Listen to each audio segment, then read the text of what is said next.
Je vais vous parler du chapitre 2 du livre « Majorer vos entretiens ». Comprendre les attentes des écoles et le fonctionnement des jurys.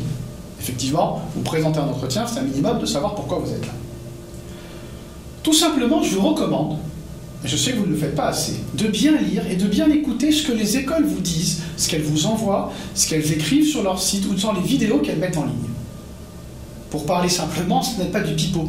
Pour les écoles, ça a du sens, et ça doit en avoir pour vous. D'autant plus que les personnes des écoles qui parlent sur les entretiens, qui s'expriment, ce sont celles qui choisissent, informent et forment les membres du jury et leur donnent des consignes.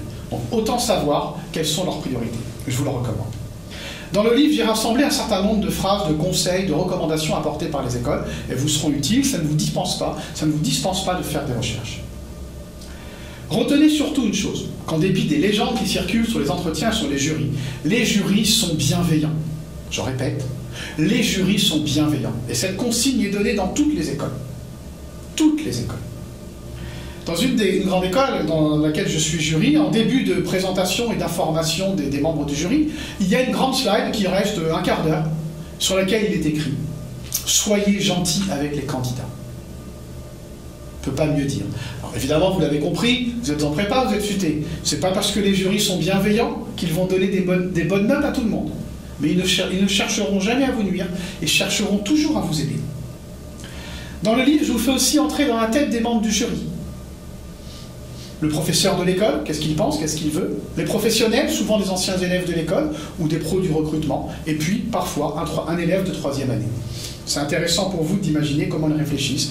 Je vous explique aussi comment ils notent. Alors bien sûr, il n'y a pas de règles, mais il y a quand même des critères de notation. Et puis surtout, je démystifie les fameuses grilles de notation qui sont extrêmement compliquées. Et vraiment, je vous recommande une chose. Ne vous en préoccupez pas, ne les lisez pas, soyez naturel.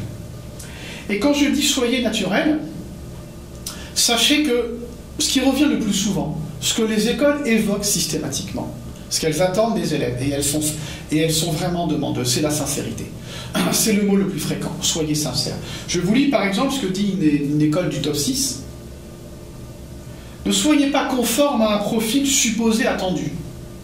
Vous y perdrez ce que vous êtes. Personne ne sera dupe de votre discours. J'adore cette phrase, je la trouve très claire. Et pour finir sur cette partie, si vous voulez majorer vos entretiens, je vais vous citer une phrase d'Oscar Wilde que j'utilise avec mes élèves, que je la trouve parfaite pour les entretiens. Et retenez-la.